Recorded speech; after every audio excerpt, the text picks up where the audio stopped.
ونعوذ بالله من شرور أنفسنا ومن سيئات أعمالنا من يهده الله فلا مضل له ومن يضلل فلا هادي له وأشهد أن لا إله إلا الله وحده لا شريك له وأشهد أن محمدا عبده ورسوله يا أيها الذين آمنوا اتقوا الله حق تقاته ولا تموتن إلا وأنتم مسلمون يا أيها الناس اتقوا ربكم الذي خلقكم من نفس واحدة وخلق منها زوجها وبث منهما رجالا كثيرا ونساء واتقوا الله الذي تساءلون به والأرحام إن الله كان عليكم رقيبا يا أيها الذين آمنوا اتقوا الله وقولوا قولا سديدا يصلح لكم أعمالكم ويغفر لكم ذنوبكم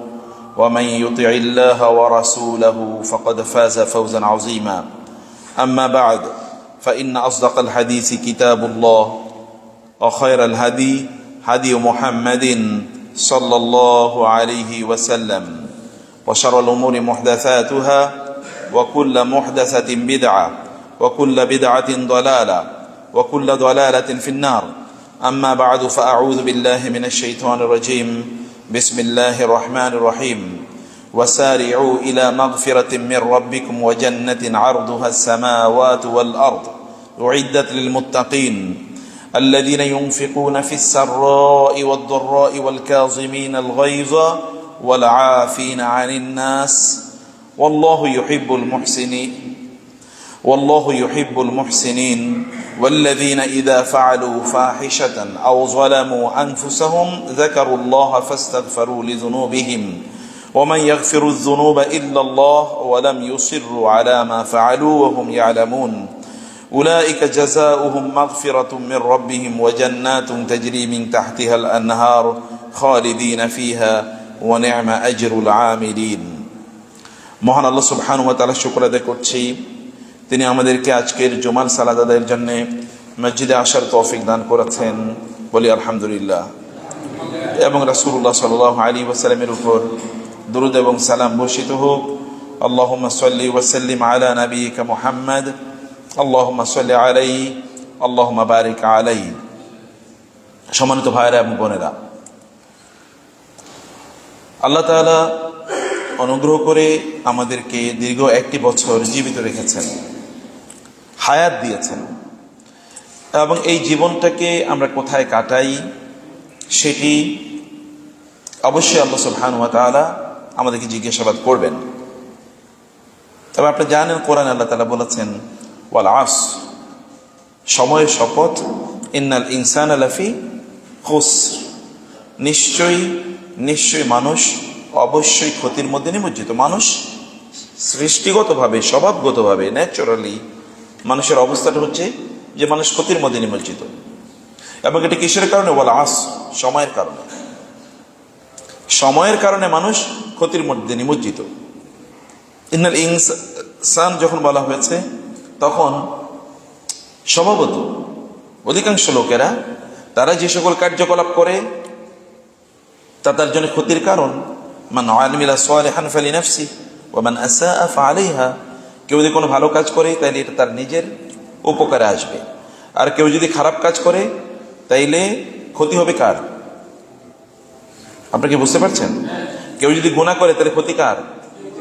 নিজের। যিনি গুনাহ করেছেন তারই তো ক্ষতি। কিয়ামতের দিন, এমনকি মৃত্যুর পরেও কবরে আপনার প্রশ্নের উত্তর কে দেবে? নিয়ে দেবেন, নাকি অন্য কেউ সেখানে উত্তর দেবে? অন্য কেউ উত্তর দেবে না, আপনাকে আপনার উত্তর দেওয়া লাগবে। এবং প্রশ্ন করা হবে কেবল আপনাকে। কবরে কি কেউ আপনার সাথে থাকবে? না। মিজানে কেউ আপনার সাথে থাকবে? অর্থাৎ যেখানে দাঁড়িপাল্লা সেখানেও কেউ থাকবে না। পুলসিরাত যেখানে, সেখানে কেউ আপনার সাথে থাকবে না। এই কারণে রাসূল সাল্লাল্লাহু আলাইহি ওয়াসাল্লাম বলেছেন কিয়ামতের দিন ভয়াবহ তিনটি অবস্থা থাকবে, যেই সময়ে কেউ কারো খবর নেবে না, কেউ কাউকে চিনবে না। ইনদাল মিজান ওয়া ইনদাস সিরাতি ওয়া ইনদাল হাউদি, তিনটি সময়। এটা মিজানের সময়, যেখানে দাঁড়িপাল্লায় সব আমল পরিমাপ করা হবে। ওয়া ইনদাস সিরাতি, যখন পুলসিরাত পার হবে সে সময় তো অন্ধকার। অতএব আপনি, কেউ অন্যরা আপনাকে বলবে উনজুরুনা নাকতাফিসু মিন নূরিকুম, আমাদের গিয়ে একটু তাকাও তো, একটু অপেক্ষা করো, একটু আমাদেরকে সময় দাও, তোমাদের কাছ থেকে একটু আলো নিতে চাই। কিলা রজিউ ওয়ারাআকুম ফালতামিসু নূরা, বলা হবে তোমরা পেছনে যাও, সেখান থেকে তোমরা আলো খুঁজে নিয়ে আসো। এখানে আলো পাওয়া যায় না, আলো দেয়া যায় না। এবং তৃতীয়ত হচ্ছে ইনদাল হাউদ, অর্থাৎ হাউদে কাউসারের সময়। তখন আপনি যখন পানি খাবেন অথবা আপনাকে পানি দেওয়া হবে, তখন আপনি আপনার বাবাকে ডেকে বলবেন না, বাবা তুমি একটু পানি নাও আমার কাছ থেকে। অথবা আপনার ছেলে বা মেয়েকেও ডেকে আপনি বলবেন না যে তুমি একটু পানি নাও। কেউ কাউকে শেয়ার করবে না। নান উইল রিকগনাইজ আদার্স, কেউ অন্যকে স্বীকার করবে না, বলবে না যে ঠিক আছে আমি তোমার আত্মীয়, তুমি আমার কাছ থেকে একটু সুবিধা নাও বা উপকার নাও। সেই সময় আপনাকে প্রশ্ন করা হবে সময় নিয়ে। লা তাজুলা কদামা ইবনু আদামা হাত্তা ইউসআল আন খামসিন, মানুষ কিয়ামতের দিন 5টি প্রশ্নের উত্তর না দিয়ে সামনে এগোতে পারবে না। তোমাদের একটা হচ্ছে আন শাবাবিহি ফিমা আফনা ওয়া আন উমরিহি ফিমা আবলা, তার যৌবন সে কোথায় কাটিয়েছে। এই যে মুরব্বীরা ভালো করে শুনুন, যুবকরা আপনারা শুনুন, যৌবনের সময় কোথায় কাটিয়েছেন এটার ব্যাপারে জিজ্ঞাসাবাদ করা হবে। প্রত্যেকটা সেকেন্ড আপনি কোথায় কাটিয়েছেন, প্রত্যেকটা মিনিট কোথায় কাটিয়েছেন। মনে করবেন না যে আমি ঘন্টা কোথায় কাটিয়েছি, দিন কোথায় কাটিয়েছি, এগুলো জিজ্ঞেস করো। মাস কিভাবে গেল, এখন আপনার মনে নাই গত বছর কখন কি করেছেন আপনি, আপনার কিচ্ছু মনে নাই। কিন্তু কিয়ামতের দিন সব আপনার মনে পড়বে, জানেন। ওয়াজাদু মা আমিলু হাদিরা, আল্লাহ তাআলা বলেছেন সে যা আমল করেছে সে সবই কি উপস্থিত দেখতে পাবে। এবং সে বলবে মা লি হাযাল কিতাব, এই আমলনামাতে সবই আছে, এই আমলনামায় সবই আছে। সেদিন আপনি কোনো কিছু ভুলবেন না। আজকে এই দুনিয়াতে ভুলে যান, কিন্তু আখিরাতে গিয়ে কিচ্ছু ভুলবেন না, দুনিয়ার সব কথা আপনার মনে পড়বে।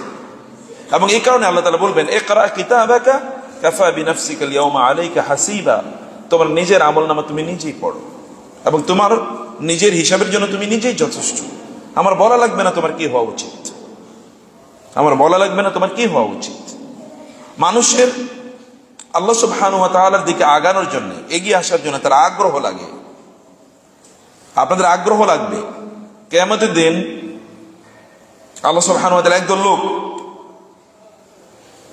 তাদের কাছে ধরেন দাওয়াতি কাজ পৌঁছেনি, দাওয়াত তাদের কাছে পৌঁছে নেই, এদেরকে আল্লাহ তাআলা কিয়ামতের দিন বলবেন যাও তোমরা জাহান্নামের দিকে যাও, তোমরা জাহান্নামে যাও। একদল লোক দৌড় দেবে জাহান্নামের দিকে যাওয়ার জন্য, আরেকদল লোক এখানে দাঁড়িয়ে থাকবে না। কেন? আল্লাহ তাআলা বলবেন যারা জাহান্নামের দিকে দৌড়ে গিয়েছে এরা আমার আদেশ মেনেছে, ফলে এরা যদি দুনিয়াতে এদের কাছে দাওয়াত যেত তাহলে দুনিয়াতে ওরা আদেশ মানতো, এই কারণে যাও তোমাদেরকে মাফ করে দিলাম। আর যারা দাঁড়ায় থাকবে তাদেরকে বলা হবে যে দুনিয়াতেও তোমাদেরকে যদি দাওয়াত দেওয়া হতো তাহলে তোমরাও কি এরকমই করতা, দুনিয়াও কথা শুনতা না, দুনিয়াও তোমরা মানতা না, এই কারণে যাও তোমরা জাহান্নামে যাও। মানসিকতা, আপনার মানসিকতা কি আজকে শোনার মানসিকতা আছে, মানার মানসিকতা আছে? এটা কি আল্লাহ জানেন না? জানেন কিনা? আপনার শোনার মানসিকতা আছে না, মানার মানসিকতা আছে কিনা এটা আল্লাহ জানেন কিনা? আল্লাহু আলিমুম বিযাতি সুদূর, আল্লাহু ইয়ালামু সিররাকুম ওয়া নাজওয়াকুম, তিনি আপনাদের গোপন প্রকাশ্য সবকিছু তিনি জানেন।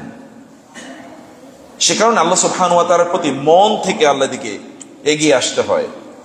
শরীরের দিক থেকে এগিয়ে আসার চেয়ে মনের দিক থেকে আল্লাহর কাছে এগিয়ে আসা অনেক বেশি গুরুত্বপূর্ণ। শরীরের ইবাদতের চেয়ে মনের ইবাদত আল্লাহর কাছে অনেক বেশি গুরুত্বপূর্ণ, মনের ইবাদত। এই কারণে আপনি দেখবেন আল্লাহ তাআলা বলেছেন ফাওয়াইলুল লিল মুসাল্লিন আল্লাযীনা হুম আন সালাতিহিম সাহুন, নামাজ থেকে যারা অমনোযোগী। অমনোযোগী কি শরীরে না মনে? মনে অমনোযোগী, মন থেকে অমনোযোগী। নামাজ পড়ছে কিন্তু নামাজের দিকে মন নাই, দিনের কথা শুনতেছে কিন্তু তার ভাবনা অন্যদিকে। আপনি হয়তো মসজিদে বসে খুতবা শুনতেছেন কিন্তু আপনি ভাবতেছেন অন্যান্য কথা। আল্লাহ তো মনের দিকে তাকান, ইন্নাল্লাহা লা ইয়ানজুরু ইলা সুওয়ারিকুম ওয়ালাকিন ইয়ানজুরু ইলা কুলুবিকুম, আল্লাহ তোমাদের চেহারার দিকে তাকান না, তোমাদের অন্তরের দিকে তাকান। আল্লাহর কাছে অন্তর বেশি গুরুত্বপূর্ণ। এবং এই কারণে রাসূলুল্লাহ সাল্লাল্লাহু আলাইহি ওয়াসাল্লাম তিনি বলেছেন আলা ইন্না ফিল জাসাদি মুদগাতুন ইযা সালাহাত সালাহাল জাসাদু কুল্লু ওয়া ইযা ফাসাদাত ফাসাদাল জাসাদু কুল্লু আলা ওয়া হিয়াল কলব, মানুষের শরীরে একটা মাংসপিণ্ড আছে যেটার নাম কলব। কলব যদি ঠিক থাকে তাহলে সব ঠিক, কলব যদি ভুল অথবা যদি এটা বাতিল হয়ে যায়, নষ্ট হয়ে যায়, তাহলে সব নষ্ট হয়ে যাবে। কলব ফি কুলুবিহিম মারাদুন ফাযাদাহুমুল্লাহু মারাদা। লোকজনের রোগ কোথায়? অন্তরে। তার মন এসে অন্য কিছু নিয়ে ভাবে, মনে অন্য কোনো কিছু তার কাছে বড়, মনকে সে অন্য কিছু দিয়ে শরীফ সময় পূর্ণ করে রেখেছে। এই কারণে আল্লাহর জায়গা তার মনে নাই। আল্লাহ সুবহানাহু ওয়া তাআলা বলেছেন, তারা দাবি করে তারা ঈমান এনেছে, আল্লাহ তাআলা বলেছেন না, বরং তোমাদের কি ওয়ালাম্মা ইয়াদখুলুল ঈমানু ফি কুলুবিকুম, তোমাদের অন্তরে এখন ঈমান ঢুকে নাই।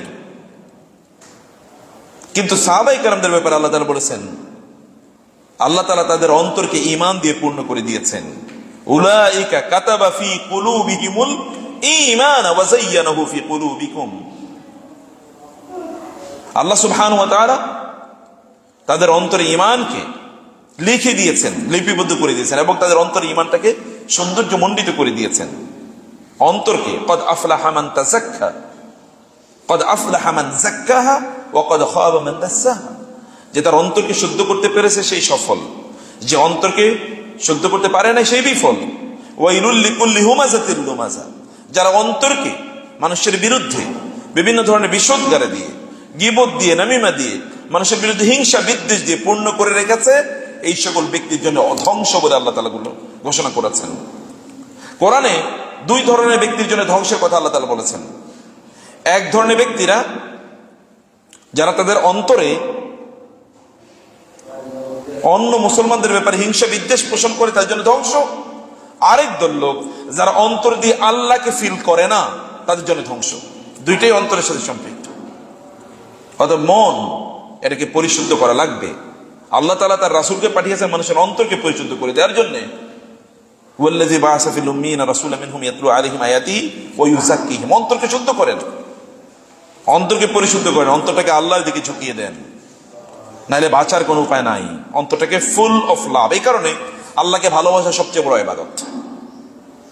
আল্লাহকে ভালোবাসা কি সবচেয়ে বড় ইবাদত। যাই করেন, লা তুবতিলু সাদাকাতিকুম বিল মান্নি ওয়াল আযা কাল্লাযী ইউনফিকু মালাহু রিয়াআন নাস ওয়া লা ইউমিনু বিল্লাহি ওয়াল ইয়াউমিল আখির। আল্লাহ তাআলা বলেছেন, হে ঈমানদাররা, তোমরা যে দান সাদাকা করো, এগুলোকে তোমরা খোঁটা এবং কষ্ট দেওয়ার মাধ্যমে নষ্ট করে দিও না।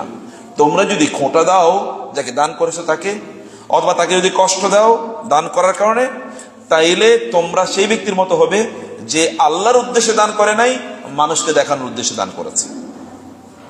ফামাসালুহু কামাসালি সাফওয়ানিন আসাবাহু আলাইহি তুরাবুন ফাআসাবাহু ওয়াবিলুন ফাতারাকাহু সালদা লা ইয়াকদিরুনা আলা শাইইন মিম্মা কাসাবু ওয়াল্লাহু সারিউল হিসাব। আল্লাহ তাআলা বলেছেন, ওই ব্যক্তির উদাহরণ হচ্ছে একটা পাথরের মতো। আপনারা ভালো করে শুনবেন, মনোযোগ দিয়ে শোনেন। আমি জানি না কথা ভারী হয়ে যায় কিনা আপনাদের জন্য।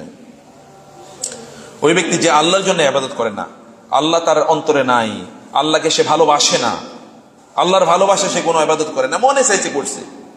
জুমাবারে মনে চাইছে সবাই যায়, আমিও গেলাম মসজিদে। জুমাবারে গিয়ে মসজিদে সে অন্যান্য কথা চিন্তা করছে, খতিব কি খুতবা দিচ্ছে তার মাথায় ঢুকেও না, এটা যে নিয়ে ভাবেও না, এবং এখান থেকে কিছু নেবে এটা সে চিন্তাও করে না। এই জাতীয় ব্যক্তিদের কথা আল্লাহ তাআলা বললেন যে এরা ওই সকল ব্যক্তির মতো যে দান করছে কিন্তু মানুষকে দেখানোর জন্য। তার অবস্থাটা হচ্ছে কি, তার অবস্থা হচ্ছে পাথরের মতো। একটা পাথরে এসে ধুলাবালি পড়ে, ধুলাবালি পড়ার পর ওইখানে ছোট্ট ছোট্ট গাছ জন্মায়। আপনি দেখবেন বিভিন্ন জায়গায় একটা পাথর অনেকদিন পড়ে আছে, এখানে দেখবেন আল্লাহকে একটু বালু এসে এখানে যখন এই পাথরের উপর একটা প্রলেপ তৈরি করে ছোট্ট ছোট্ট চিকন চিকন গাছ এখানে তৈরি হয়। হঠাৎ করে মুষলধারে বৃষ্টি হয়, বৃষ্টি হওয়ার পরে কি হয়, ওই বালি সব চলে যায়, গাছও চলে যায়। 1 ফুট গাছের কিছুই ছোট ছোট এরকম লিকলিক এরকম ছোট ছোট গাছ সেখানে জন্মায়। আল্লাহু সারিউল হিসাব। আর আরেক দল লোক যারা আল্লাহর জন্য, আল্লাহর ভালোবাসায় তারা দান করে, ইবতিগা মারদাতিল্লাহ ওয়া তাসমিদ মিন আনফুসিহিম কামাসালি জান্নাতিন বিরাবওয়াতিন আসাবাহা ওয়াবিলুন ফাআতাত উকুলাহা দু'ফাইন ফাইন লাম ইউসিবহা ওয়াবিলুন ফাতাল। আর একদল লোক যারা আল্লাহর ভালোবাসায় দান সাদাকা করে, তাদের উদাহরণ হলো একটা টিলার উপর বা একটা পাহাড়ের উপর একটা উদ্যানের মতো, পাহাড়ের উপর যেটা বাগানের মতো। পাহাড়ের উপর বৃষ্টি যখন হয় তখন আগে বৃষ্টি পায় কে বলেন তো? বৃষ্টি যখন হয় তখন মাটিতে আগে বৃষ্টি পড়ে না, পাহাড়ে আগে বৃষ্টি পড়ে। কারণ কি? পাহাড় উপরে, উঁচু তো, অতএব বৃষ্টি তো আগে উপরের জায়গায় পড়বে, পরে নিচের জায়গায় পড়ে। অতএব বৃষ্টি যদি হয়, মুষলধারে বৃষ্টি যখন হয় তখন পাহাড় বৃষ্টি বেশি পায়, ওইখানকার গাছগুলো বৃষ্টির পানি পেয়ে অনেক তরুতাজা হয়ে ওঠে। আর যদি বৃষ্টি নাও হয় তাহলে উপরের দিকে কি থাকে? কুয়াশা থাকে, একটু মেঘের ছায়া থাকে, ওই কুয়াশাগুলো ওই গাছগুলো পায়। এই পাওয়ার কারণে ওই গাছ বেঁচেই থাকে। জমিনের গাছগুলো হয়তো সব পানির অভাবে নষ্ট হয়ে গেছে, মারা গেছে, কিন্তু পাহাড়ের উপর গাছ মারা যায় নাই।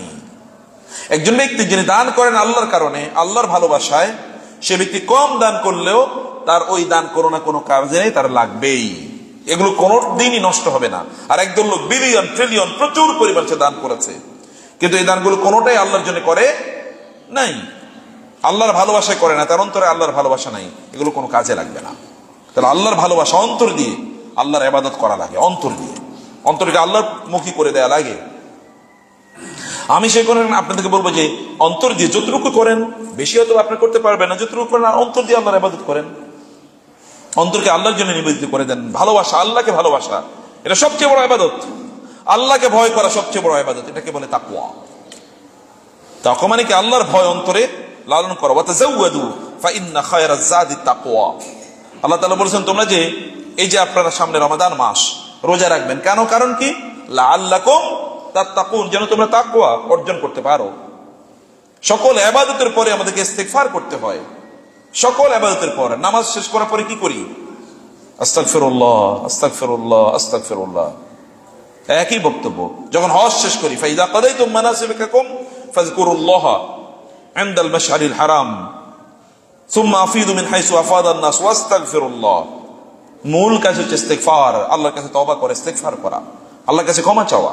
এটা ইবাদতের মূল নির্যাস, এটি মানে আল্লাহমুখী হয়ে যাওয়া, আল্লাহকে অন্তরে থেকে ভালোবাসা, আল্লাহ সুবহানাহু ওয়া তাআলাকে ভয় করা এবং আল্লাহর কাছেই প্রত্যাশা করা। চাওয়া কার কাছে? আল্লাহর কাছে। ইন্না সলাতি ওয়া নুসুকি ওয়া মাহইয়ায়া ওয়া মামাতি লিল্লাহি রাব্বিল আলামিন। আমার নামাজ এবং আমার কুরবানি, আমার হজ, আমার জীবন এবং আমার মৃত্যু কেবল আল্লাহর জন্য, যা করি সব আল্লাহর জন্য করি। এটাই হচ্ছে আল্লাহ সুবহানাহু ওয়া তাআলা মুখী হওয়া। অতএব মানুষ হয় ইন্নাল ইনসানা লাফি খুস, মানুষ ক্ষতির মধ্যে নিমজ্জিত, মানুষ ক্ষতিগ্রস্ত হবেই, কিন্তু ইল্লাযীনা আমানু, যারা ঈমান এনেছে কার প্রতি? আল্লাহর প্রতি। ওয়া আমিলুস সালিহাতি, ভালো কাজ করে তাও আল্লাহর জন্য করে। ওয়া তাওয়াসাউ বিস-সাবর, সে মানুষকে, পরস্পরকে, একজন আরেকজনকে ধৈর্যের ব্যাপারে সুপারিশ দেয়। ধৈর্য কি জন্য? ধৈর্যের ব্যাপারে সে কি পরামর্শ দেয়? ধৈর্য কার? আল্লাহর পক্ষ থেকে। কারণ যদি কোনো বিপদ ঘটে তাহলে আল্লাহর পক্ষ থেকে, যদি কোনো পরীক্ষা আসে সেটাও আল্লাহর পক্ষ থেকে, যদি ভালো কিছু ঘটে সেটাও আল্লাহর পক্ষ থেকে। মন্দ ঘটলে কার পক্ষ থেকে ঘটে? কার পক্ষ থেকে? আপনার যদি মন্দ কিছু হয় তাহলে এটা কি অন্য কেউ করে? এটা কে করেন? আল্লাহ করেন। আল্লাহ পরীক্ষা করতে চান, লিয়াবলুয়াকুম আইয়ুকুম আহসানু আমালা, দেখতে চান তোমাদের মধ্যে আমলে কে সবার চেয়ে উত্তম, সবার চেয়ে উত্তম আমল কে করে, এটি আল্লাহ তাআলা দেখতে চান। সম্মানিত ভাইয়েরা এবং বোনেরা, সে কারণে সময়টাকে উত্তমভাবে কাজে লাগানো আমাদের। এখন আল্লাহ সুবহানাহু ওয়া তাআলা সময়গুলোকে একরকম করে দেন নাই, সব সময় কি একরকম না, কিছু সময়ে অন্য সময়ের চেয়ে মর্যাদাবান, তাই না? যেমন জুমার এখন যে সময়টা, এটা কি অন্য সময়ের সময় মতো? জোহরের সময়, এইটা তো জোহরের সময়, জোহরের সময় চেয়ে জুমার সময়ের মর্যাদা বেশি না কম? বেশি, অনেক বেশি। রাসূলুল্লাহ সাল্লাল্লাহু আলাইহি ওয়াসাল্লাম কি কথা বলেন নাই? জুমার খতিব খুতবা দেওয়ার জন্য মিম্বরে ওঠার পর থেকে নামাজ শেষ হওয়া পর্যন্ত একজন বান্দা, একজন ব্যক্তি, মানুষ আল্লাহর কাছে যা চায় আল্লাহ তাআলা তাকেই তা প্রদান করবেন। বলেছেন না এই কথা রাসূলুল্লাহ সাল্লাল্লাহু আলাইহি ওয়াসাল্লাম? অতএব কত স্পেশাল একটা টাইম। এই টাইমগুলোকে আল্লাহ তাআলা কিছু সময়কে অন্য সময়ের চেয়ে অনেক গুরুত্বপূর্ণ বানিয়েছেন। আচ্ছা, এমন একটা রাত আছে যে রাতটা হাজার মাসের চেয়ে উত্তম, সেটা কোনটা? লাইলাতুল কদর। একটা রাত, কিন্তু হাজার মাস। হাজার মাস মানে প্রায় 84 বছর। আমাদের মধ্যে কে 84 বছর বেঁচে থাকে? 84 বছরের চেয়ে উত্তম একটা মাত্র রাত, তাই না? আবার এমন একটা সময় আছে যেই সময়ে আপনি যদি, আবার কিছু কিছু জায়গা স্থানের সাথে সম্পৃক্ত আছে, কিছু স্থান এরকম ওই স্থানে যদি আপনি ইবাদত করেন তাহলে অন্য স্থানে ইবাদতের চেয়ে বেশি সওয়াব পাবেন, তাই না? যেমন মসজিদে যদি কেউ জামাতের সাথে নামাজ আদায় করে তাহলে সওয়াব কম না বেশি? বেশি। কয় গুণ বেশি? 25 গুণ বা 27 গুণ। 25 গুণ বা 27 গুণ। আচ্ছা, বাইতুল্লাহ যদি কেউ 1 রাকাত নামাজ আদায় করে তাহলে সওয়াব বেশি না কম? 1 লক্ষ রাকাতে সওয়াব পাবে, তাই না? অতএব কখনো কখনো জায়গার কারণে, কখনো সময়ের কারণে, কখনো স্থানের কারণে, আবার কখনো কখনো ব্যক্তির কারণে, ব্যক্তির উপরে কি থাকে আল্লাহ সুবহানাহু ওয়া তাআলা এর স্পেশাল বারাকা থাকে। আপনি কোন একজন ব্যক্তির কথা শুনলে আপনার ঈমান বাড়ে, কার দিকে তাকালে আখিরাতের কথা মনে পড়ে, আল্লাহর কথা মনে পড়ে, এবং কার সাথে উঠা বসা করলে আপনার জ্ঞান বাড়ে, এটাও কিন্তু কি ব্যক্তির বারাকা, এটিও বারাকা। এই বারাকা রাসূলুল্লাহ সাল্লাল্লাহু আলাইহি ওয়াসাল্লামের ছিলেন। আল্লাহ সুবহানাহু তাকে মোবারক, বারাকাপূর্ণ বানিয়েছেন, তার সবকিছু বারাকাপূর্ণ। তিনি যদি আঙ্গুল দিয়ে ইশারা করতেন তাহলে কি হতো? চাঁদ দ্বিখণ্ডিত হয়ে যায় নাই? আঙ্গুল দিয়ে ইশারা করেছেন, ওয়ান শাক্কাল কামার ওয়া ইন ইয়ারাউ কুল্লা আয়াতিন, যদি তারা, আল্লাহ রাসূল ইশারা করেছেন চাঁদ দ্বিখণ্ডিত হয়ে গিয়েছে, এরা সকল নিদর্শন দেখার পরেও তারা ঈমান আনেনি। ওয়া ইয়াকুলু সিহরুম মুস্তামির, তার বলে না এটা অব্যাহতভাবে জাদু, এটা কেবল মুহাম্মাদের সাল্লাল্লাহু আলাইহি ওয়াসাল্লামের জাদু, ওরা ঈমান আনে নাই। সব দেখেও লোকজন এমন একটা চরিত্র, তারা ঈমান আনতে চায় না, ঈমান তারা আনে না। রাসূল সাল্লাল্লাহু সাথে সম্পৃক্ত অনেক কিছু আছে যেগুলো বারাকাপূর্ণ, বরকতওয়ালা। এরকম কিছু বারাকা আল্লাহ সুবহানাহু ওয়া তাআলা বিভিন্ন জিনিসের সাথে সম্পৃক্ত করে দিয়েছেন। যেরকম আমরা যেটা বলেছিলাম, আমাদের সামনে এরকম একটা সময় আগত, যে সময়টি খুবই বারাকাপূর্ণ, এমন একটা সময় আমাদের সামনে চলে এসছে। সে সময়টা কি? রামাদান, সামনে রামাদান। কিন্তু রামাদানের আগের একটা মাস আছে, যে মাসটাকে আমরা শাবান মাস হিসেবে জানি। এই মাসটা ওই রমাদানের কারণে কি হয়েছে, আশপাশে থাকলে কি হয়, যেমন এখানে আপনি একটু আতর মেখে এসছেন, এটা কি কেবল আপনার শরীরে থাকবে? আশপাশে একটু ছড়িয়ে পড়বে না? একটু ছড়িয়ে পড়ে। এ কারণে তার আগের মাসটি, এই মাসটি আল্লাহ তাআলা বারাকাপূর্ণ করে দিয়েছেন, বরকতপূর্ণ করে দিয়েছেন, রহমতপূর্ণ করে দিয়েছেন, ইবাদতপূর্ণ জন্য মাসটি থাকে। সম্মানিত ভাইয়েরা এবং বোনেরা, শাবান মাস, এই মাসটাকে আমাদের ভালোবাসতে হবে। কি করতে বলেন তো? কথা বুঝেন না আপনারা, কোন উত্তর নেই আপনাদের। এই মাসটাকে কি করতে হবে? ভালোবাসতে হবে। কারণ কি? কারণ রাসূল সাল্লাল্লাহু আলাইহি ওয়াসাল্লাম কানা আহাব্বা ইলা রাসূলিল্লাহ সাল্লাল্লাহু আলাইহি ওয়াসাল্লাম as-siyam fi, রাসূলুল্লাহ সাল্লাল্লাহু আলাইহি ওয়াসাল্লাম এর কাছে এই মাসে রোজা রাখাটা অত্যন্ত প্রিয় ছিল। আল্লাহর রাসূলের কাছে প্রিয় ছিল শাবান মাসে রোজা রাখা। এবং রাসূলুল্লাহ সাল্লাল্লাহু আলাইহি ওয়াসাল্লামকে আপনি ভালোবাসেন, তার মানে হচ্ছে তিনি যা ভালোবাসেন আপনি তা ভালোবাসবেন। আপনি রাসূলকে ভালোবাসেন, ভালোবাসার দাবি করছেন, কিন্তু রাসূল যে ভালোবাসতেন যে সকল জিনিসগুলোকে, এগুলোকে কোনোটাই আপনি ভালোবাসেন না। আপনি কি রাসূলকে ভালোবাসার দাবিতে সত্যবাদী? নেবার মিথ্যাবাদী। আমি রাসূলের আশেক, কিন্তু রাসূলের একটা সুন্নাহ আপনি প্র্যাকটিস করতেছেন না, তাহলে এটা কি আশেক না ভণ্ড? তো ভণ্ড। আশেকের নামে ভণ্ডামি। আপনি যাকে ভালোবাসবেন তার সবকিছু আপনাকে ভালোবাসতে হবে। এবং এই কারণে কবি বলতেন যে তুমি ইন্নাল মুহিব্বা লিমান ইউহিব্বু মুতিউ, আপনি যদি বলেন যে আমি তাকে ভালোবাসি, তার মানে তিনি যা ভালোবাসেন আপনি তা অনুসরণ করতে হবে। আপনি গিয়ে আপনার ওয়াইফের বলবেন আই লাভ ইউ, আমি তোমাকে ভালোবাসি, আর আপনার ওয়াইফের সারাদিন রাত আপনি বকাবকি করবেন, মারামারি করবেন, উনি যা করে তার বিপরীত কাজ আপনি করবেন, তাহলে আপনি তাকে ভালোবাসেন, এটা কিসের দাবি? আপনি আপনার বাবাকে বলেন বাবা আমি তোমাকে ভালোবাসি, কিন্তু তিনি যতগুলো কাজ করতে বলেন একটা কাজও আপনি করেন না, তাহলে এটা কি সত্যবাদী না মিথ্যাবাদী ব্যক্তির কাজ? মিথ্যাবাদী ব্যক্তির কাজ, মিথ্যুক কথায়। অর্থাৎ আপনি আল্লাহ রাসূলকে ভালোবাসা মানে হচ্ছে তিনি যা করেছেন তা আপনাকে করতে হবে। তিনি এই মাসে, এই মাসটাকে তিনি ভালোবাসতেন। এবং অনেক হাদিস আমি যেটা একটু পরে বলছি, রাসূলুল্লাহ সাল্লাল্লাহু আলাইহি ওয়াসাল্লাম এই মাসটিকে ভালোবাসার কথা তিনি বলেছেন, জানিয়েছেন। আপনাদেরকেও এই মাসটিকে রাসূলের ভালোবাসায় এই মাসটিকে আপনাদের ভালোবাসতে হবে। এখন কি মাস চলে বলেন তো? শাবান মাস। এই মাসটাকে তাহলে এক নম্বর কাজ কি আমাদের? মাসটাকে ভালোবাসা। কারণ রাসূলুল্লাহ সাল্লাল্লাহু আলাইহি ওয়াসাল্লাম এই মাসটিকে ভালোবাসতেন। তার ভালোবাসা মানে হচ্ছে এটা সুন্নাহ, তার ভালোবাসা, তিনি এটাকে ভালোবাসেন, আর আমি এটাকে ভালোবাসি মানে তা আমি তার সুন্নাহকে প্র্যাকটিস করছি, তার সুন্নাহ পালন করছি। এবং এই কারণে রাসূলুল্লাহ সাল্লাল্লাহু আলাইহি ওয়াসাল্লাম কে ভালোবাসার মানে হচ্ছে তাকে অনুসরণ করা। কুল ইন কুনতুম তুহিব্বুনাল্লাহা ফাত্তাবিউনি ইউহিব্বুকুমুল্লাহ ওয়া ইয়াগফির লাকুম যুনুবাকুম। তোমরা যদি রাসূলের আনুগত্য করতে পারো, আল্লাহ তোমাদেরকে ভালোবাসবেন, তোমাদের গুনাহগুলো আল্লাহ মাফ করে দেবেন। গুনাহ মাফের কত সহজ পদ্ধতি। রাসূলের ভালোবাসা মানে তার সুন্নাহ অনুসারে চলা। তিনি যা করেছেন সাহাবায়ে কেরাম রাদিয়াল্লাহু তাআলা আনহুম, যেমন আনাস ইবনে মালিক রাদিয়াল্লাহু তাআলা আনহু, এরকম অনেক সাহাবী তারা লাউ পছন্দ করতেন। কারণ কি জানেন? কারণ তিনি দেখেছেন, তারা দেখেছেন একবার রাসূলুল্লাহ সাল্লাল্লাহু আলাইহি ওয়াসাল্লামের প্লেটে খাবার দেওয়া হয়েছিল, এখানে লাউ দেওয়া হয়েছিল। তিনি লাউ খেয়েছেন এবং প্লেটে সামান্য সামান্য টুকরা টুকরা যে বিভিন্ন জায়গায় আছে না, এরকম খুঁজে খুঁজে চেটে চেটে তিনি খাচ্ছেন। তিনি বলেন রাসূল নিশ্চয়ই লাউকে ভালোবাসেন। এরপরে তার মৃত্যু পর্যন্ত তিনি লাউকে ভালোবাসতেন, মৃত্যু পর্যন্ত। কেবল ওই রাসূল খেয়েছে এতটুকুই। আর আমরা কত বড় বড় সুন্নাহ আমরা প্র্যাকটিস করি না। এটাকে বলে ভালোবাসা। রাসূল এই মাসকে ভালোবাসতেন এবং এই মাসকে তিনি ভালোবাসতেন কিভাবে, ভালোবাসা কিভাবে তিনি প্রকাশ করতেন? এই মাসে বেশ ব্যাপক পরিমাণ রোজা রাখার, সিয়াম রাখার মাধ্যমে। আয়েশা রাদিয়াল্লাহু তাআলা আনহা বলেছেন, মা রাআইতু রাসূলুল্লাহ সাল্লাল্লাহু আলাইহি ওয়াসাল্লাম ফি শাহরিন আকসারা সিয়ামান মিনহু ফি শাবান। রাসূলুল্লাহ সাল্লাল্লাহু আলাইহি ওয়াসাল্লামকে শাবান মাসে আমি যত রোজা রাখতে দেখেছি, অন্য কোন মাসে এত রোজা রাখতে দেখি নাই। ওমা রাআইতু রাসূলুল্লাহ সাল্লাল্লাহু আলাইহি ওয়াসাল্লাম ইস্তাকমালা সিয়াম শাহরিন ইল্লা রমাদান। আমি রাসূলুল্লাহ সাল্লাল্লাহু আলাইহি ওয়াসাল্লামকে কোন মাস, গোটা মাস রোজা রাখতে দেখি নাই, কেবল রমজান মাস গোটা মাসে তিনি রোজা রাখতেন। ওমা রাআইতুহু ফি শাহরিন আকসারা সিয়াম মিনহু ফি শাবান। আর আমি অন্য কোন মাসে তাকে এত রোজা রাখতে দেখি নাই যত রোজা তিনি শাবান মাসে রাখতেন।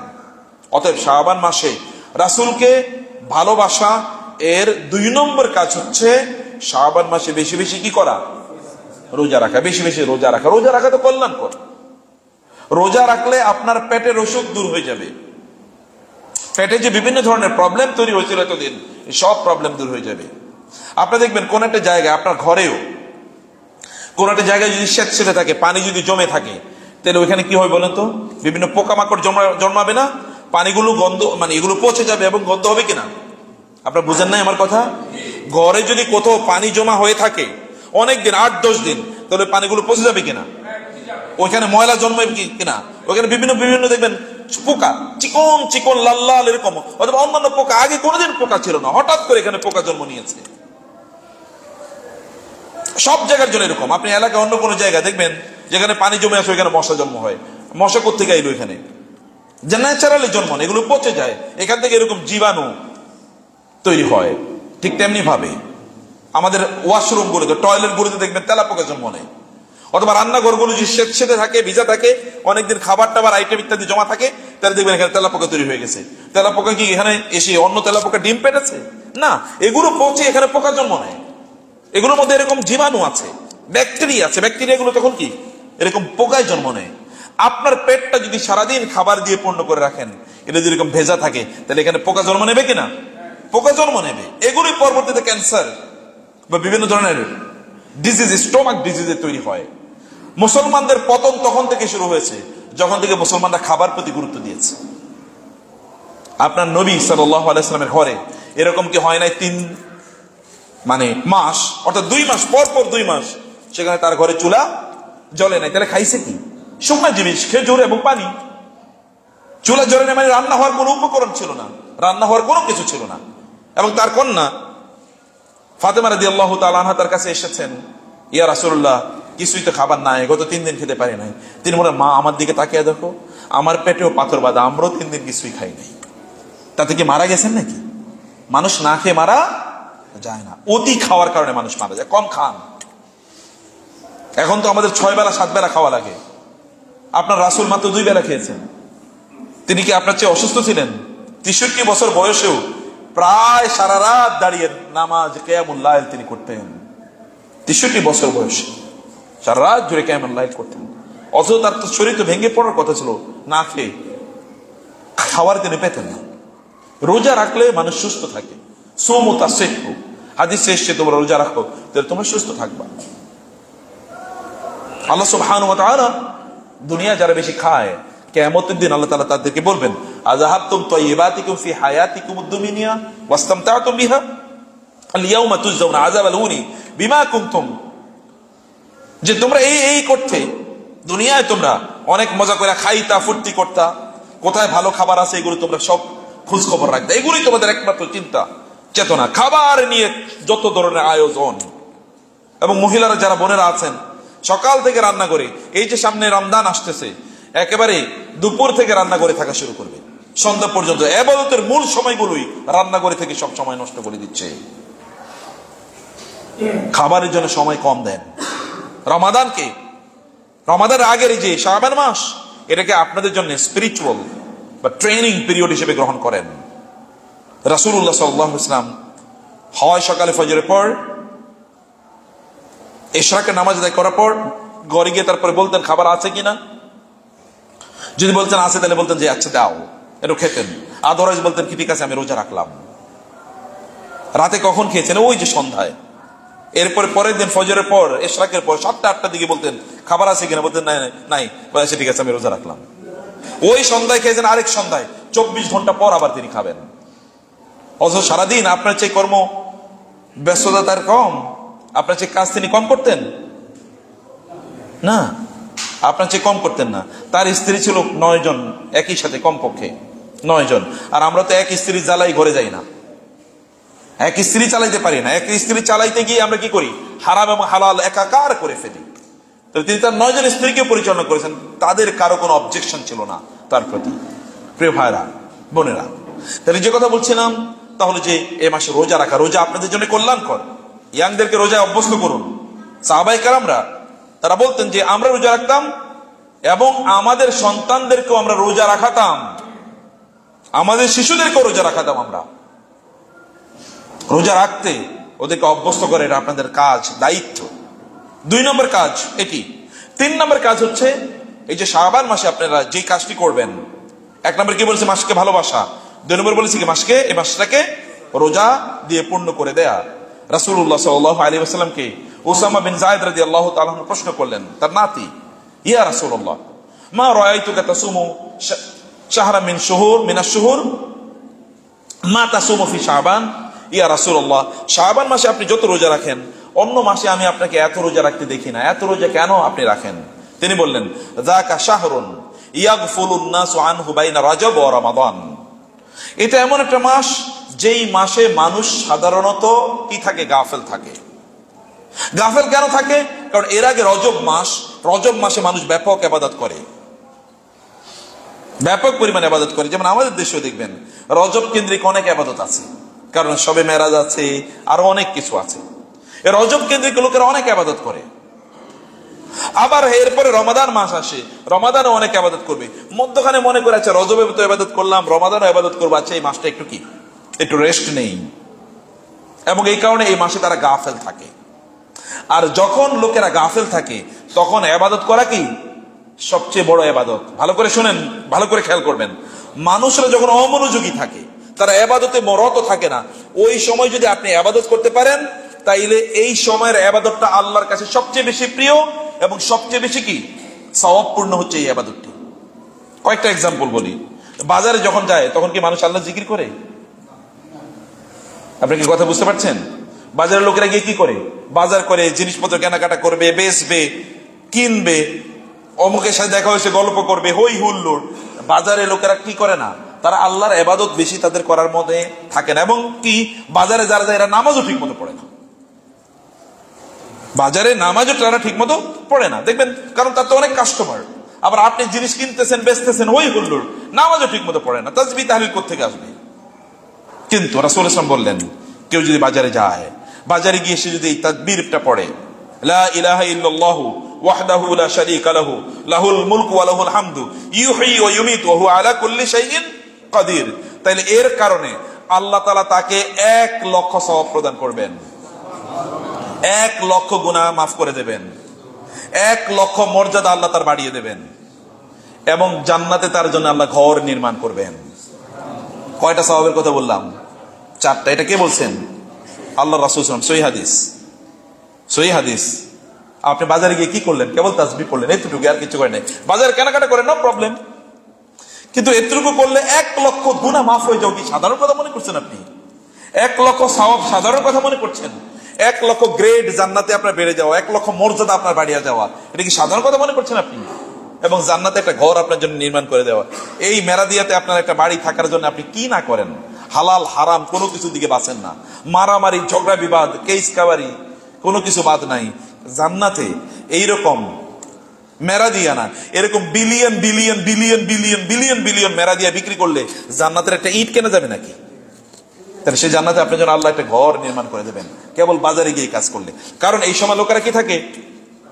এরা গাফেল থাকে, এরা আল্লাহর কথা স্মরণ করে না। এই কারণে এই সময় আল্লাহ সুবহানাহু ওয়া তাআলা এর কথা স্মরণ করা।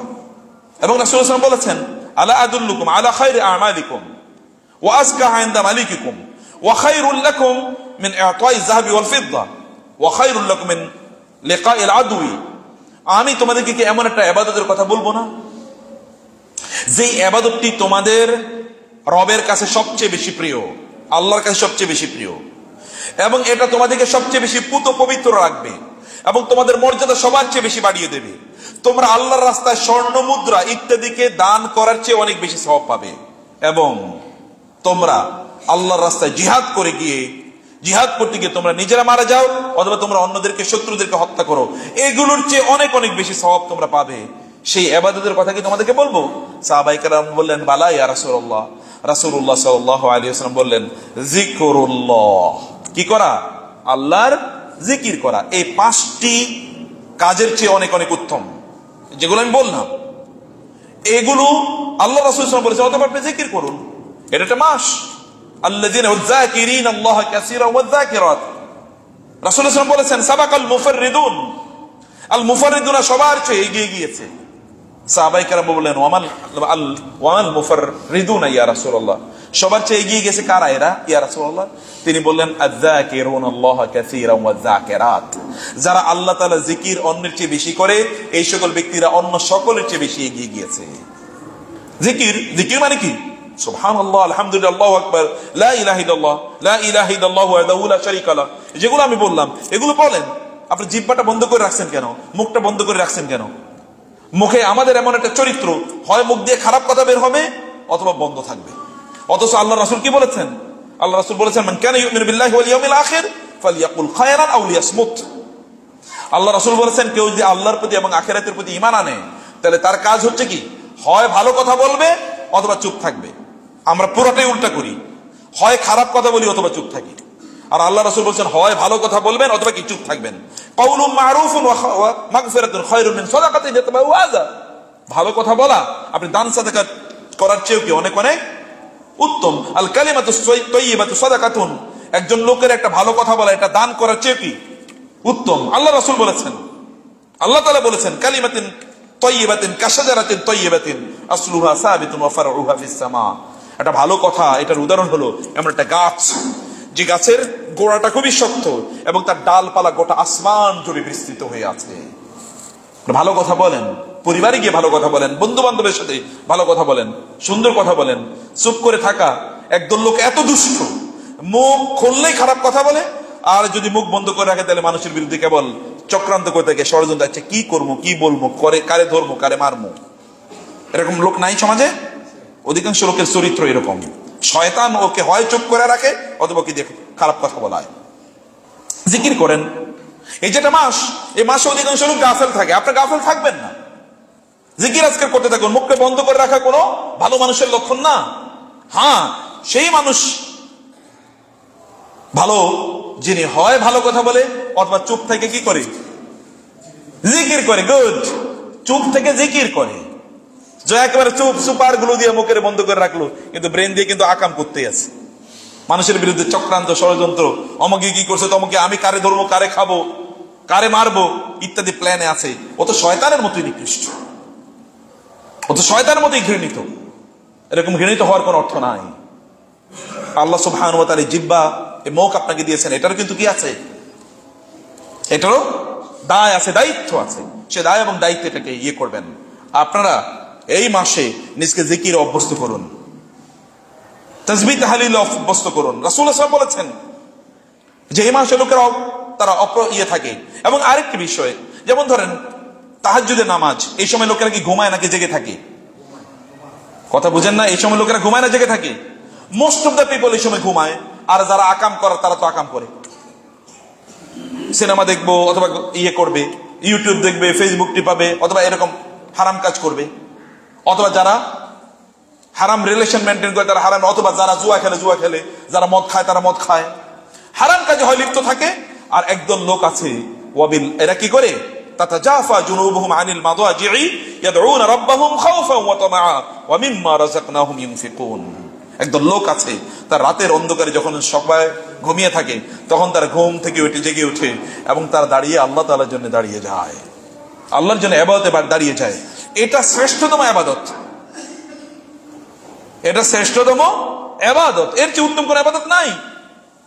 ওয়া মিনাল লাইলি ফাতাহাজ্জাদ বিহি নাফিলাতাল লাক আসা আন ইয়াবআসাকা রাব্বুকা মাকামান মাহমুদা। আপনি যদি রাতের নামাজ আদায় করতে পারেন তাহাজ্জুদ, তাহলে আল্লাহ সুবহানাহু ওয়া তাআলা জমিনবাসীকে বলে দেবেন, এই জমিনবাসী এই লোকটা আমাকে ভালোবাসে, তোমরা তাকে ভালোবাসা শুরু করে দাও। সকালবেলা যখন আপনি ঘুম থেকে জেগে আপনি যখন সকালে রাস্তায় হাঁটবেন তখন লোকেরা আপনাকে সম্মান করা শুরু করে দেবে। ফেরেশতারা আপনার জন্য তাদের রহমতের ডানাগুলো বিছিয়ে দেবেন, কারণ হচ্ছে আপনি আল্লাহর জন্য রাত জেগেছেন। লোকেরা যখন একেবারে ফজরের আগে দেখবেন এক লোক দুষ্টু, এরা ফজরের আগে ঘুমায়, সারা রাত ঘুমায় না, হঠাৎ করে ফজরের আগে ঘুমছে। আপনিও দেখবেন আপনার এরকম হয়, সারা রাত আপনার ঘুম আসে না, কিন্তু ঠিক ফজরের আগে ঘুমটা আসে। কারণ কি জানেন? শয়তান এখন আপনার পা টিপাইতেছে, ফজরের নামাজের সময় হইতেছে, মাথা টিপে দিচ্ছে, এখন তোমার একটু ভালো লাগবে, এখন একটু ঘুমাও। এরকম লোক নাই? আপনারা না, অন্যান্যদের কথা বলছে। আপনারা তো খুবই জান্নাতি মানুষ নাকি, খুবই আল্লাহওয়ালা মানুষ। এই সকল লোক ফজর আগে তারা ঘুমিয়ে পড়ে, কারণ শয়তান ওই সময় ইয়ে করে। কিন্তু আল্লাহ বলেছেন ওয়াবিল আসহারি হুম ইস্তাগফিরুন। আসহার মানে হচ্ছে একেবারে ভোরের দিকে তারা তখন সারা রাত কিন্তু ইবাদত করছে, ভোরের দিকে তারা বলতে থাকে আস্তাগফিরুল্লাহ, আল্লাহ ক্ষমা করে দাও, আল্লাহ ক্ষমা করে দাও। রাতটা যদি ঠিক মতো কাটাতে না পারি, তাহলে যদি কোনো অন্যায় করে থাকে তাহলে তুমি ক্ষমা করে দিও আল্লাহ। দেখেন তারা সারা রাত ইবাদত করছে, তারপর আল্লাহর কাছে ক্ষমা চায়। এরা কেমন মানুষ হতে পারে? এরা সোনার মানুষ, এরা সোনার মানুষ। এবং এই কারণে রাসূলুল্লাহ সাল্লাল্লাহু আলাইহি ওয়াসাল্লাম বলেছেন ইয়াতাআকাবুনা ফীকুম মালায়েকাতুন বিল-লাইল ওয়া মালায়েকাতুন বিন-নাহার। ফেরেশতারা তোমাদের মাঝে পালাক্রমে আসে রাতে এবং দিনে। ফায়াসতামিউ ফি সালাতিল ফজরি ওয়া ফি সালাতিল আসর। অতঃপর তারা ফজরের নামাজের সময় এবং আসরের নামাজের সময় তারা একত্রিত হয়। একদল ফেরেশতা তারা যায়, আরেকদল ফেরেশতা আসে। এখানে শিফটিং ডিউটি দেখছেন আপনার, শিফটিং ডিউটিতে কি হয়?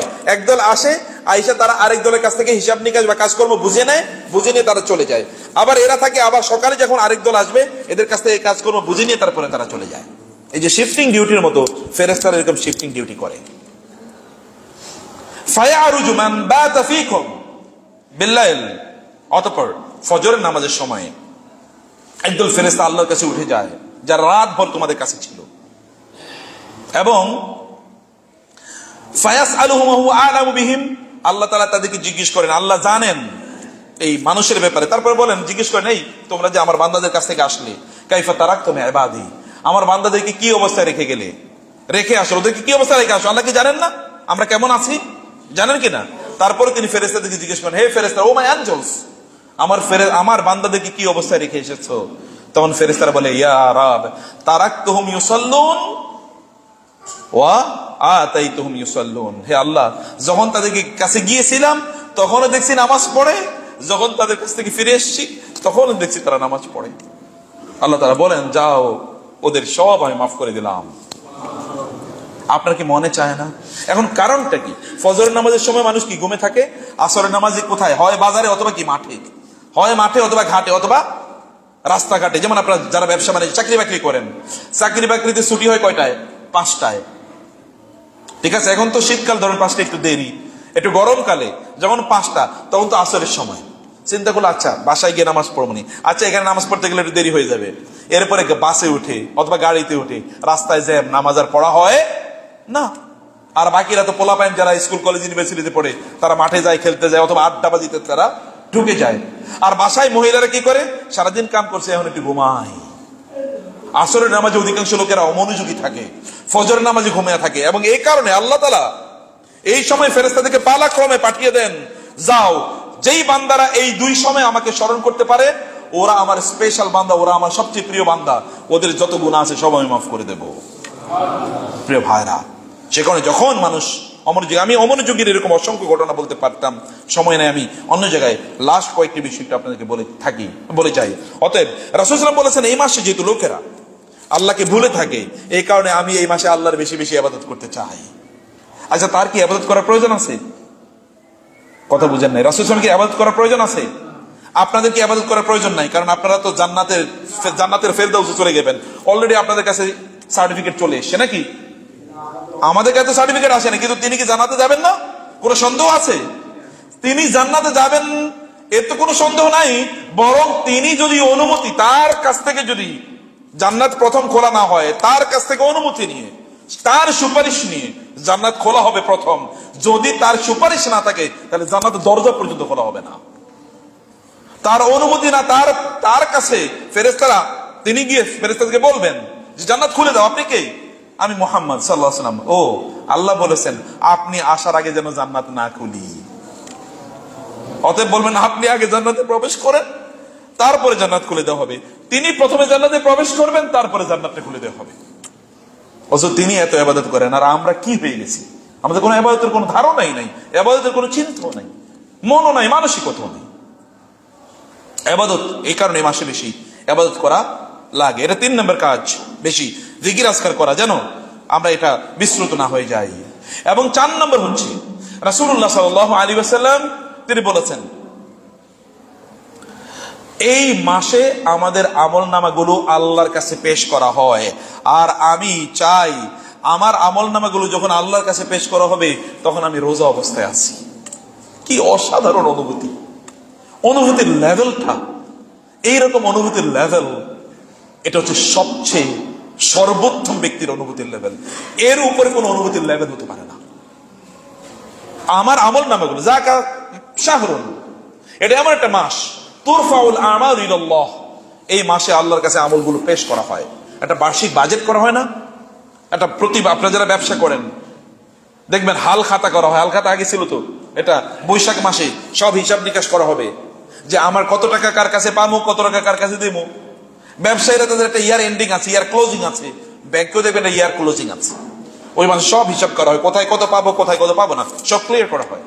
আমাদের একটা মাসের সকল ইয়ার ক্লোজিং আল্লাহ তাআলার কাছে উপস্থাপন করা হয়। আল্লাহ, এই বান্দা এই মাসে, এই লোকটি এই বছরে এই ইবাদত করছে, এই হারাম কাজ করছে, এই হালাল কাজ করেছে, এই গুনাহ করেছে, ইবাদত করেছে, এটা তার কাছে প্রেজেন্ট করা হয়। রাসূল সাল্লাল্লাহু আলাইহি ওয়াসাল্লাম বললেন আমি চাই যখন আমার আমলনামা আল্লাহর কাছে প্রেজেন্ট করা হবে তখন আল্লাহ ফেরেশতাদেরকে জিজ্ঞেস করবেন, এ আমার বান্দার যে ইবাদত, মানে তার যে আমলনামা আমার কাছে পেশ করছো, এখন সে কি করতেছে?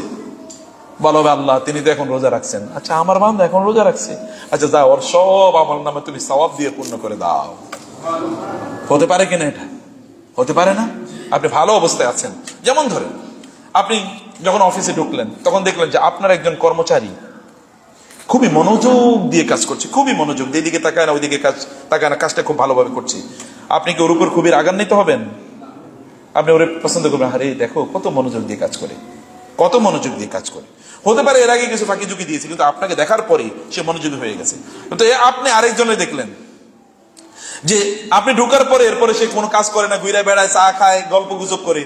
আপনি কি ওরে ডাইকা সেলুট দেবেন নাকি ওকে ডাইকা সার্টিফিকেট, মানে তোমার যাও তোমার বেতন বাড়াই দিলাম 2000 টাকা, 5000 টাকা, 10,000 টাকা, এরকম করবেন? নাকি রাগান্বিত হবেন ওর উপর? রাগ করবেন। আল্লাহ তাআলার কাছে যখন আমল প্রেজেন্ট করা হয় তখন আপনাদেরকে এমন ভাবে থাকা দরকার যে তখন আপনি রোজাদার আর রোজা রাখছেন। রাসূলুল্লাহ সাল্লাল্লাহু আলাইহি ওয়াসাল্লাম এই কাজটি তিনি করতেন। মনে রাখবেন, নফল ইবাদতের মাধ্যমে মানুষ আল্লাহর বেশি নিকটবর্তী হয়ে যায়। রাসূলুল্লাহ সাল্লাল্লাহু আলাইহি ওয়াসাল্লাম বলেছেন, আল্লাহ তাআলা বলেন, মান আদালি ওয়ালিয়ান ফাকাদ আযানতু বিল হারব ওয়া মা তাকাররাবা ইলাইয়া আবদি বিশাইইন আহাব্বা ইলাইয়া মিম্মা আফতারাতু আলাইহি ওয়া লা ইয়াজালু আবদি ইয়াতাকাররাবু ইলাইয়া বিন নওয়াফিল। আমার বান্দা আমার নিকটে আসতেই থাকে নফল ইবাদতের মাধ্যমে। যখন সে আমার নিকটে আসে থাকে তখন আমি তাকে ভালোবাসা শুরু করে দিই। যখন আমি ভালোবাসি তাকে তখন আমি তার কান হয়ে যাই যে কান দিয়ে সে শোনে। অবাসরাহুল্লাযী ইউবসিরু বিহি, আমি তার চোখ হয়ে যাই যে চোখ দিয়ে সে দেখে। ওয়ায়াদাহুল্লাযী ইয়াবতিশু বিহা, আমি তার হাত হয়ে যাই যে হাত দিয়ে সে ধরে। ওয়া রিজলাহুল্লাযী ইয়ামশি আলাইহা, এবং তার পা হয়ে যায় যে পা দিয়ে সে চলে। ওয়ালা ইন সাআলানি লাউতিয়ান্না, সে যদি আমার কাছে কোনো কিছু চায় তাহলে আমি তাকে তা প্রদান করি। সে যদি আমার কাছে কোনো কিছু চায় আমি তাকে সেই জিনিসটা দিয়ে দেই। সে যদি কোনো জিনিস থেকে আশ্রয় চায়, কোনো বিপদ থেকে মুক্তি চায়, আমি তাকে মুক্তি দিয়ে দেই। এটা হচ্ছে এই নফল ইবাদতের মাধ্যমে। এবং ষষ্ঠ যে বিষয়টি তা হলো সালফে সালেহিন এই মাসে বেশি বেশি কোরআন তেলাওয়াত করতেন। তারা বলতেন যাকা শাহরুল কুররা, এটা হচ্ছে কোরআন তেলাওয়াতকারীদের মাস। কি মাস এটি? কোরআন তেলাওয়াতকারীদের মাস। কারণ এই মাসে কোরআন তেলাওয়াত বেশি বেশি করে তারপরে রমজানে গিয়ে কি কোরআনের প্রতি আরো আগ্রহ তৈরি হবে। আপনি হঠাৎ করে রমজানে গিয়ে আল্লাহর ওলি হয়ে যাবেন, এটা কোনোদিন, অথবা ফেরেশতার মতো আচরণ করবেন, কোনোদিন হয় না। এই কারণে আপনি আগ থেকে কাজটা শুরু করা লাগে, যেন রমজানটা যেন আমরা সর্বোত্তম ভাবে কাটাতে পারি। এই কারণে এই শাবান মাসটিকে আমাদের সুন্দরভাবে পরিচালনা করা দরকার। শাবান মাসে বেশি বেশি ইবাদত করা আমাদের দরকার, কোরআন বেশি বেশি তেলাওয়াত করা দরকার। কোরআন পড়ুন, কোরআন অর্থ বুঝুন, কোরআন তেলাওয়াত শুনুন। বুড়োরা যারা কোরআন তেলাওয়াত করতে পারেন না, কমপক্ষে তেলাওয়াত শুনেন। এবং এই মাসে আপনার শরীরের অঙ্গ প্রত্যঙ্গ গুলোকে হারাম থেকে হেফাজত করেন। হারাম মানে কি? হারাম কথা শোনা, হারাম কথা বলা, হারাম জিনিসগুলো শোনা, শুধু কথাই না, হারাম গান শুনলেন, বাদ্য শুনলেন, অথবা পর নারীর আওয়াজ শুনলেন, সিনেমা, নাটক ইত্যাদির মাধ্যমে, ইত্যাদি, আর রিলস, টিকটক ইত্যাদির মাধ্যমে এগুলো আপনি শুনলেন। এগুলো যদি আপনি শোনেন, এগুলো যদি আপনি করেন, তাহলে আপনার দায়, এই দায়িত্ব আপনাকে নিতে হবে। সর্বশেষ আপনাদের সন্তানদেরকে দিনের উপর, এই মাসে দিনের প্রতি তাদেরকে উদ্বুদ্ধ করুন। একটা মেয়ে দেখেছেন না, সুবা, একটা মেয়ে, 11 বছরের একটা মেয়ে, তার বাবা মা থেকে হারিয়ে গেছে। মা কোথায়? হসপিটালে, ক্যান্সারে আক্রান্ত। ওই মাকে রেখে সে তার কথিত টিকটকার বয়ফ্রেন্ডের সাথে পালিয়ে চলে গেছে। 11 বছরের একটা বাচ্চা মেয়ে, কেমনে চিন্তা করা যায়? এক বুঝে কি? 11 বছরের বাচ্চাদেরকে তো খাইয়া না দিলে তারা খায় না, তারা খেতে পারে না, জানে না। এই বাচ্চা, এই মেয়ে এতটা ম্যাচিউর যে সে পালিয়ে চলে গেছে এইখান থেকে, শহর থেকে, ঢাকা থেকে বহু বহু বহু বহু দূরে সেখানে পালিয়ে গেছে। এবং সেখান থেকে যখন তাকে ট্রেস আউট করা হলো, সে সেখানে হাসে ইন্টারভিউ দেয়। কারণটা কি? দায়টা কার? 11 বছরের বাচ্চাটাকে। ওর মা এবং বাবা ওকে টিকটক করার জন্য তাকে অনুমতি দিয়ে দিয়েছে, যাও ছেলেদের সাথে, মেয়েদের সাথে, যেখানে পারো সেখানে তুমি টিকটক করো। টিকটক করার মাধ্যমে সে সেলিব্রিটি হবে, তাহলে এর মাধ্যমে কিছু আয় ইনকাম করবে। আয় ইনকামের জন্য এই শরিয়ার যে নীতিমালা আছে, আল্লাহ সুবহানাহু ওয়া তাআলার যে বিধান আছে, আল্লাহর যে শরণ আছে, যা দিনদারি আছে, এগুলো কোনোটার মধ্যে তারা রাখে নাই। না রাখার কারণে ওই মেয়ে, এই বাবা মা অথবা এই মা যখন হসপিটালে ক্যান্সারে আক্রান্ত, ক্যান্সারে তিনি কাতর, তখনও তাকে রেখে এই মেয়ে পালিয়ে চলে গিয়েছে। আপনি আপনার সন্তানকে কি বানাচ্ছেন দেখেন। আপনি তো মনে করেন আপনার সন্তান খুবই আল্লাহ হয়ে গেছে। You never know what is happening inside their minds. তাদের অন্তরে কি ঘটছে আপনি এটা জানেন না। আপনার দায়, আপনার দায়িত্ব। এই 11-12 বছর আরেকটা বাচ্চা, তার নাম হচ্ছে ইসমাইল আলাইহিস সালাম। বাবা এসে বললেন, আমি স্বপ্নে দেখেছি আমি তোমাকে জবাই করছি আল্লাহর নামে। তিনি বললেন, ইয়া আবাতি ফাল মা তুমার সাতাজিদুনি ইনশাআল্লাহু মিনাস সাবিরিন। বাবা, আপনি স্বপ্নে যা দেখেছেন তাই আপনি করেন, আপনি দেখবেন আমি খুবই ধৈর্যশীল, আমি কোনো বিরোধিতা করছি না। দেখেন, বাবা বলছে জবাই করে দেবে, তাকে আল্লাহ নির্দেশ দিয়েছেন, তাও স্বপ্নে দেখেছেন তিনি। সন্তান আত্মসমর্পণ করলেন। আর আমাদের সন্তানরা কই? না তারা মসজিদে আছে, না তারা কোরআনের কাছে আছে, না তারা ইবাদতের মধ্যে আছে, না তারা দ্বীনের মধ্যে আছে, না তারা হিজাবের মধ্যে আছে, না তারা সুন্নাহর মধ্যে আছে কেবলমাত্র এরকম অশ্লীলতা নিয়ে। অশ্লীলতার দায় পুরোটা আপনাদেরকে নিতে হবে। সন্তান জন্ম দিতে পারাটাই কি? এটা কোনো পৌরুষত্ব নয়। সন্তান জন্ম, পাগলও সন্তান জন্ম দেয়। দেখেন, ওই যে যারা পাগল, ছাগল, ওই যেগুলো রাস্তায় মদ খেয়ে শুয়ে থাকে, পড়ে থাকে, ওগুলোরও সন্তান হয় না। সন্তান জন্ম দেওয়ার জন্য পৌরুষত্ব লাগে না, সন্তানকে মানুষ করার জন্য পৌরুষত্ব লাগে। সন্তান জন্ম দেয় কোনো যোগ্যতার ব্যাপার না। বহু পাগলিদেরকে দেখেছি আমি রাস্তায়, ওদের কোলে সন্তান। দেখেন না আপনারা? পাগলি তো সন্তান কিভাবে হচ্ছে? অর্থাৎ সন্তান জন্ম দেওয়ার জন্য মা, মহিলাদেরকে বলছি, আপনি সন্তানের মা হচ্ছেন, কোনো যোগ্যতা নয়। যোগ্যতা হলো তাকে ভালো মানুষ বানানো, এটা হলো যোগ্যতা। জন্ম সেই দিতে পারে, যে সেই ইচ্ছা সেই দিতে পারে। এখন তো বাবা মা পরিচয় ছাড়াও জন্ম হয়। টেস্ট টিউবেও সন্তান জন্ম হচ্ছে, তাতে কি? কিছুই না। অতএব জন্ম বড় ইস্যু নয়, তাকে সন্তানকে মানুষ করা, মানুষ করতে হলে শরিয়ার আদলে, শরিয়ার মধ্যে তাকে নিয়ে আসে, তাকে দিন শেখান। যদি আপনার সন্তান দিন শেখে, তাহলে মনে রাখবেন এই সন্তান কোনোদিন আপনার বিরুদ্ধাচারণ করবে না। আপনি যখন হসপিটালে কাতর, তখন সে সিজদায় লুটিয়ে পড়ে বলবে, আল্লাহ আমার বাবা মাকে তুমি রক্ষা করো, রব্বির হামহুমা কামা রাব্বায়ানি সাগীরা। বাবা মার জন্য সিজদায় লুটিয়ে ছবি আল্লাহর জন্য আল্লাহর কাছে কাঁদবে। বাবা মা মারা গিয়েছে, তার জন্য কাঁদবে, কাঁদতে কাঁদতে ওই বাবা মাকে জাহান্নাম থেকে জান্নাতে বের করে নিয়ে আসবে, তাদের কবর আযাব মাফের কারণ হয়ে যাবে। অসংখ্য হাদিসে এরকম বর্ণনা আছে। আও ওয়ালাদিন সালিহিন ইয়াদউ লাহু, অথবা নেককার সন্তান, যে সন্তান পিতামাতার জন্য দোয়া করে। আল্লাহ তাআলা এমন সন্তানের বাবা মা হওয়ার তৌফিক আমাদেরকে দান করুন। আল্লাহুম্মা আমিন। আকুলু কওলি হাযা ওয়া আস্তাগফিরুল্লাহ লি ওয়া লাকুম ওয়া লিসাইরিল মুসলিমিন ফাস্তাগফিরুহু ইন্নাহু হুয়াল গফুরুর রহিম।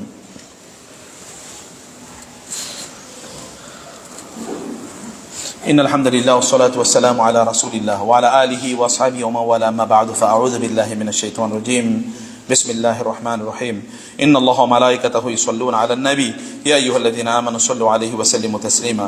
اللهم صل على محمد وعلى آل محمد كما صليت على إبراهيم وعلى آل إبراهيم إنك حميد مجيد. اللهم بارك على محمد وعلى آل محمد كما باركت على إبراهيم وعلى آل إبراهيم إنك حميد مجيد. সম্মানিত ভাইরা, আল্লাহর কাছে দৌড়ে আসার জন্য আল্লাহ আমাদেরকে নির্দেশ প্রদান করেছেন। তোমরা এমন রবের দিকে দৌড়ে আসো যিনি তোমাদেরকে এমন জান্নাত প্রদান করবেন যে জান্নাতের বিস্তৃতি এই বিশাল আকাশ এবং বিশাল জমিনের চেয়ে অনেক অনেক বড়। এরকম জান্নাতের দিকে আমাদেরকে দৌড়িয়ে আসার জন্য আল্লাহ তাআলা নির্দেশ দিয়েছেন। সেই ইবাদত আপনাদের করা দরকার, সেভাবে আপনাদের কাজ করা দরকার। এমনকি আপনি যদি কোনো গুনাহ করে থাকেন, তাহলে আল্লাহর কথা স্মরণ করুন, জিকির করুন, আল্লাহ আমি গুনাহ করে ফেলেছি, এবং আল্লাহকে বলুন আল্লাহ তুমি ক্ষমা করে দাও। আল্লাহ কেবলমাত্র আপনাকে ক্ষমাই করবেন না, বরং যেটা গুনাহ করেছেন এটাকে আল্লাহ তাআলা সওয়াবে রূপান্তরিত করে দেবেন। আল্লাহ সুবহানাহু ওয়া তাআলাকে স্মরণ করলে আল্লাহ তাআলা আপনাকে ছেড়ে যাবেন না, বরং আল্লাহ তাআলাকে স্মরণ করলে আল্লাহ সুবহানাহু ওয়া তাআলা আপনার বিপদে আপনার একমাত্র সঙ্গী হিসেবে তিনি আপনার দিকে দৌড়ে আসবেন। মহান আল্লাহ সুবহানাহু ওয়া তাআলাকে এই মাসে অনেক অনেক বেশি স্মরণ করেন, যেন রমাদান জুড়ে আল্লাহর ইবাদত করতে পারেন। আজকে থেকে করেন, আজকে থেকে কোরআন তেলাওয়াত শুরু করে দেন, আজকে থেকে তাসবিহ তাহলিল করা শুরু করে দেন, আজকে থেকে মুখ বন্ধ রাখবেন না, আজকে থেকে আড্ডাবাজি বন্ধ করে দেন, আজকে থেকে হারাম এলিমেন্ট দেখা বন্ধ করে দেন। প্রয়োজনে রেস্ট্রিকশন করে দেন আপনার বাসায়, যে সেখানে টেলিভিশনের চ্যানেলগুলো প্রয়োজনে বন্ধ করে দেন। ইন্টারনেটকে রেস্ট্রিক্টেড করে দেন, কখন ইন্টারনেট দেখা যাবে, কখন দেখা যাবে না, এগুলো প্রয়োজন রেস্ট্রিক্টেড করে দেন। এবং নামাজগুলো মসজিদে এসে জামাতের সাথে আদায় করার চেষ্টা করেন। যে আল্লাহ আপনাকে জীবন দিয়েছেন তাকে আপনি ভুলে যাওয়ার চেষ্টা করবেন না। তাহলে যখন আপনার তাকে প্রচন্ড প্রয়োজন হবে, তখন আর তিনি আপনার কাছে আসবেন না, তখন আপনি তাকে পাবেন না। বুঝেন নাই? এখন আপনার রমরমা সময়, এখন আপনার যৌবন, অথবা এখন আপনার টাকা ইনকাম করছেন, এখন ফুর্তি ফেশন করছেন, আল্লাহকে বলে গেছেন। যখন আপনার বিপদ, তখন আপনি আর আল্লাহকে পাবেন না। তখন আপনি বলবেন আল্লাহ আমার বিপদ দূর করে দাও, কিন্তু তিনি আপনার বিপদ দূর করবেন না। হে আল্লাহ, তুমি আমাদেরকে তোমার ইবাদত গুজার বান্দা হওয়ার তৌফিক দান করো। তোমার মুস্তাগফিরিন বিল আসহার মুসাব্বিহিন এর অন্তর্ভুক্ত হওয়ার তৌফিক দান করো। আল্লাহ তোমার যাকিরিন আল্লাহ কাসীরা ওয়া যাকিরাতদের অন্তর্ভুক্ত হওয়ার তৌফিক দান করো।